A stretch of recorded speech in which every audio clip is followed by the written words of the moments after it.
Once again, here we are. An intro for a video where I don't know how to start or what to say at the beginning of them. And yet you keep coming back. Just enjoying the slop, huh, little piggy? No, sorry. I'm trying out new stuff. So I decided to watch, well, after someone telling me to, decided to try Love, Death, and Robots. It's also pretty popular right now, so, it was something kind of on my radar anyway. I was shown an episode a while back, and I decided I'd watch again because of all the fanfare I was getting from a friend. And I recently uploaded the first episode of the first season, Sunny's Edge, which is up currently, and I thought, well, the first season of the show is like 15 years old or something like that. It's super old. So I was like, oh, will anyone even actually watch it? Maybe I should also upload me reacting and analyzing the next or the latest season of it, just to see, like, to contrast and compare the watching an older episode versus watching the newer season to see how they do as far as like growth wise, because I'm really like hitting the ground running about like growth and trying to hit 1,000 views and just in general. But with that being said, I watched these like the first two episodes of the fourth season, and a lot of thoughts, opinions, which you'll hear me rant and ramble about in a moment. I really like this show, I think, overall, so I won't ramble too long. Enjoy the video.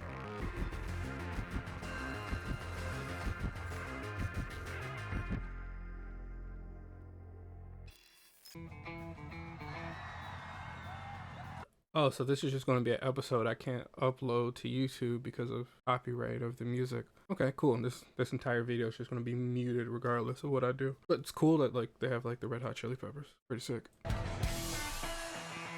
Great song.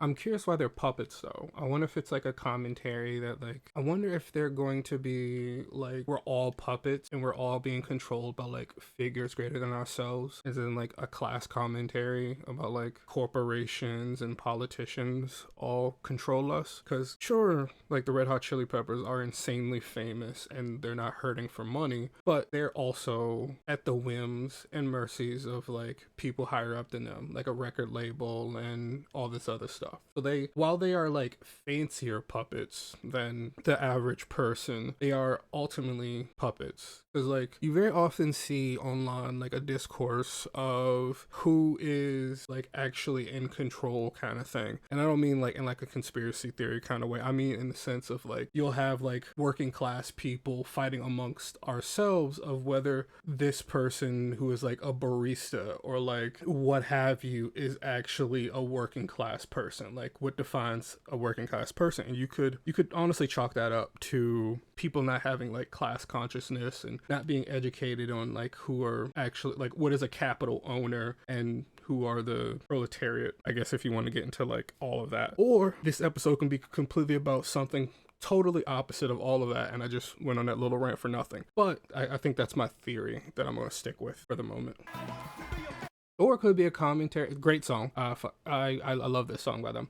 I need to listen to more Red Hot Chili Peppers. Like, I was always like a casual fan of their music because like, who hates the Red Hot Chili Peppers? They're one of those bands where it's like, what do you mean you dislike them? Like, it could be not for you necessarily, but it's like, there's nothing about it that's like there's certain bands where it's like, you either have a taste for it or not. You know what I mean? It's not to everyone's like, it's not going to be everyone's cup of tea, and that's fine. But like, they're not doing anything like, I don't know, it's not like Death Grips. You know what I mean? Like, what do you mean you don't like the Red Hot Chili Peppers? Not one song. It's like a Michael Jackson song. It's like, it's popular for a reason. It appeals to a lot of people. Not that appealing to a lot of people is bad, but I think this also, like, this is just a bunch of theories and stuff because I'm like a couple seconds in, but maybe this is also like a commentary, I guess also again about capitalism, but like how like these old bands have to continue to tour well into like retirement just to afford their lifestyle, but also like, pay off like debts and all this other stuff. I'm really just curious, like, why dolls? Puppets.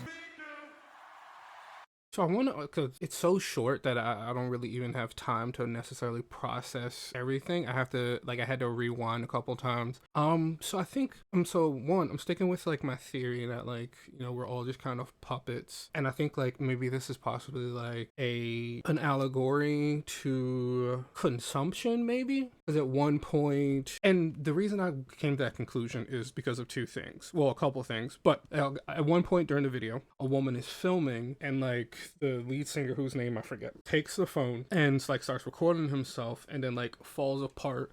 And I think that is like, one, it's a critique of like how no one can really truly be in the moment. Like everything has to be, instead of just enjoying them. And I've always been kind of like one of those people who are like, I don't take pictures of a lot of things or videos, everything, and I'm not judging people who do, but like it is a critique of how everything, like instead of just enjoying like a front, because this woman was in the front row, like instead of enjoying what is right there in front of you, she puts a wall between her and actually just enjoying the moment. Like you're in the front row, you can reach out and touch the lead singer, Anthony Kiedis, but you can literally reach out and touch Anthony Kiedis, and yet you put this barrier in between you and the experience you're having already. So I think it's a commentary on that. At one point, Anthony falls apart and comes back together. So I think you could make a commentary on like just the nature of trying to sustain this maybe rock star lifestyle, or even just because musicians have to constantly tour, because like that's where they make their money. You know what I mean? Like record labels bleed them dry, and like the only way to really make any money, I think, even if like for a lot of, especially like a lot of these like bigger bands before like being independent was really a thing. Well, it's always been a thing, but like, like where like with like TikTok and like social media, it is much more common, I think, to be independent. But touring is still like how people make their money. So I think like it's like him falling apart is a commentary on that. And then you see like their outfits change and stuff like that, and it's them through the years. And maybe like there's like a lot of like self-referential stuff that I don't get, because I'm not like the biggest or most in the know Red Hot Chili Peppers fan, and anyone who is more than welcome to like comment and tell me all the things that I'm like missing out on and stuff like that. But I think like my first assessment of like, like the crowd and everybody, because you never see, at least as far I think, you never see who is actually controlling all these puppets and stuff like that. And I think like it's that my first assertion might have been correct in some way. I think also at one point in the episode, I forget where it was, but like, so like at one point, like you can see that like the lighters are up and like everybody's having a good time. Because everything, when you are watching something, everything is intentional, and I can't even necessarily come up with like a theory of what this means. Maybe it is a critique on the like, and I don't want to be like an English teacher where like, sometimes a red door is just a red door, but like I think even that's less so in like visual media, like writing and stuff like that. It goes through multiple steps of like approval, so like there has to be a purpose for it, kind of thing. So I don't really understand why during like the raise your lighters thing, the puppets they're getting burned by one another, kind of thing. I think maybe it is possible that it's a commentary on the individualism of all of this. Like you're in a crowd of people and there's supposed to be some semblance of community because you all came to see this people, and yet like there's a disregard for one another, which you could also bring back to a commentary on capitalism, like the inherent contradictions in it, in the sense that like all these people came together to see the Red Hot Chili Peppers, and it's supposed to be, concerts are inherently, even if you don't want to see it that way, about community, like,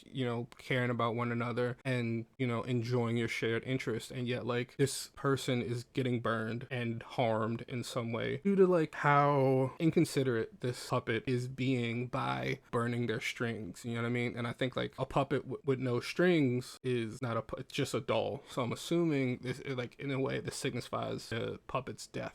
Anyway, that's the end of that episode. I really liked it though. I mean, it's hard. Like it would be a cool music video. Like it felt more like a music video than like an actual episode of the show. But like I'm comparing that necessarily to, because like the first one I analyzed was Sunny's Edge, which I posted, which I'll like link to, and like that had layers upon layers and layers. Not that this doesn't have layers, of course, but like I think because music isn't my strong suit necessarily, like I'm a very casual like I like music, but I'm a casual listener to a lot of things, that like I don't know like a lot of deep lore. So maybe like there's like references to that I'm not necessarily getting. Like there was at one point like a close-up of the guitarist, whose name I also forget, while they're strumming. Like I think there was blood on the guitar. Maybe that's a reference. I can't necessarily put together what that could have been outside of being a reference. Flea, lots of shots of Flea. Everything in visual media is intentional. It's either to tell you something, to grab your attention in some way, and typically both. But like I don't really get, like I love Flea. I think he's cool. And if I remember correctly, he has really good politics. But regardless of all that, I think it was a cool episode. Like this would have been a sick ass music video. I wonder if they have released it as a music video. Anyway, I'm gonna watch one more episode.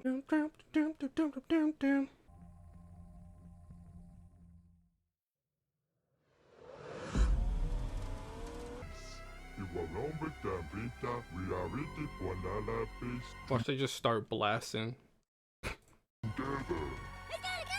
Oh, it shoots his dick off. That's crazy.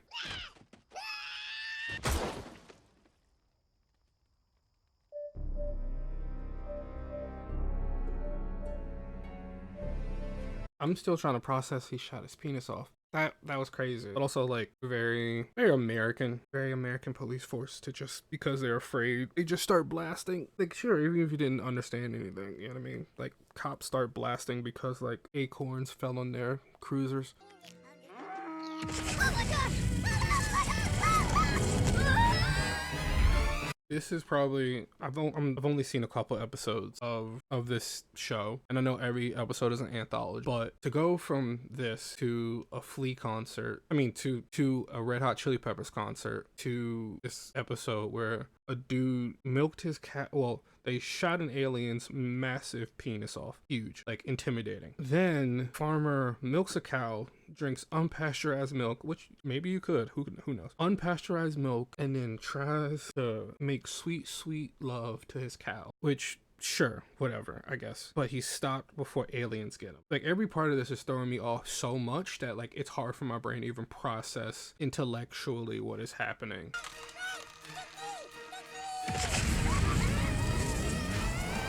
Again, it's hard to really process what I'm watching. It's a whole freaky ass episode.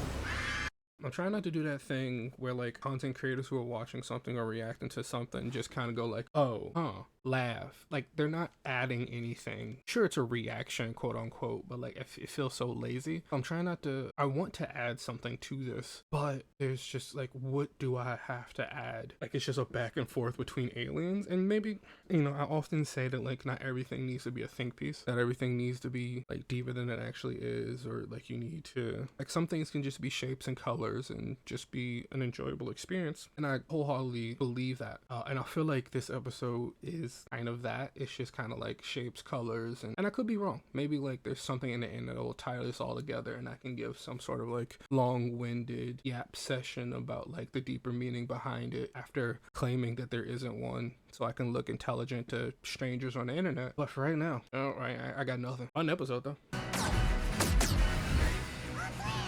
You could possibly make an inference that the deeper meaning behind this episode, see, I'm doing it right now. The deeper meaning behind this episode is that like all the petty things that human beings look at one another as like differences, once you come together, ultimately we're all human beings. And not that that's like an insignificant or irrelevant sentiment to have. It's just very overdone. Like it's fine.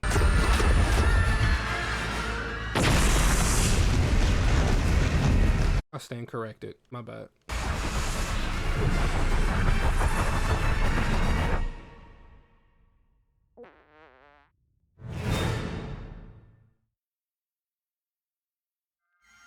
Oh, okay. Well, I think it might have been more of a, from what if we are to look at it piece by piece. It starts off with aliens coming to Earth with the idea that like, all right, there's peace. You know, like we come in peace. They shoot its thing-a-lang off, and like they react first instead of like trying to be civilized as a species, which sometimes I struggle with if that's even possible, especially with like Americans sometimes. Not that that means that like they deserve to be wiped out or anything like that. That happens in the episode, of course. That doesn't justify that. Just because they're shitty humans doesn't mean like humans suck in general. No matter how misanthropic I can be, obviously they're still good people. So they shoot the thing-a-lang off. You know, the aliens are like, fuck that. We're wiping them out. Like the whole planet gotta go. Obviously these people all suck. And then like, you know, humans come together despite their differences, which again I think is a played out trope that like, oh, you know, and I'm someone who believes ultimately that like there's no inherently good or bad people. There's just people with bad ideas, and like all human beings in some way, shape, or form have redeemable qualities as long as you give them or put them in a space to allow those qualities to flourish and like they have a decent life. Good will eventually grow within them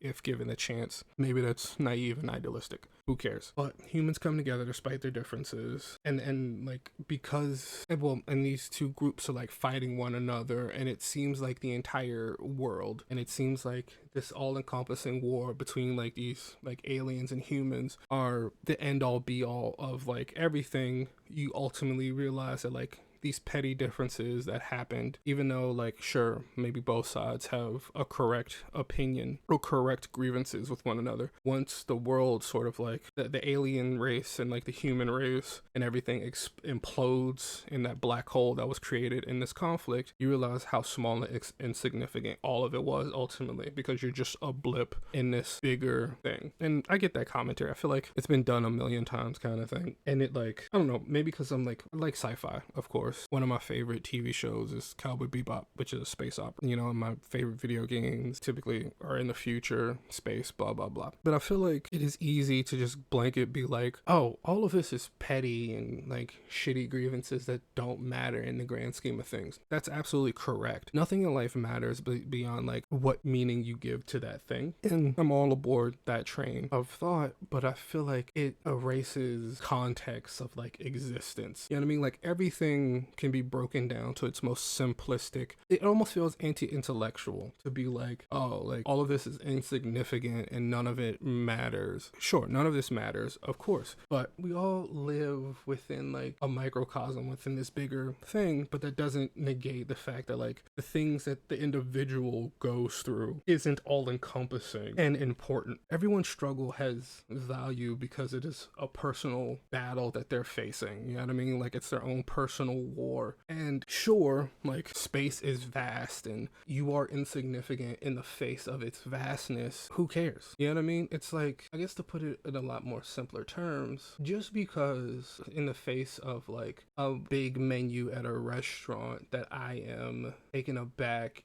and unable to choose something, it doesn't mean I don't want to eat, if that makes sense. There is a lot outside of me, and there's a vastness outside of me. And not to say that this episode is like doing that or anything, but just because there's a vastness outside of myself, it does not negate the struggle. I hope that like menu thing made sense.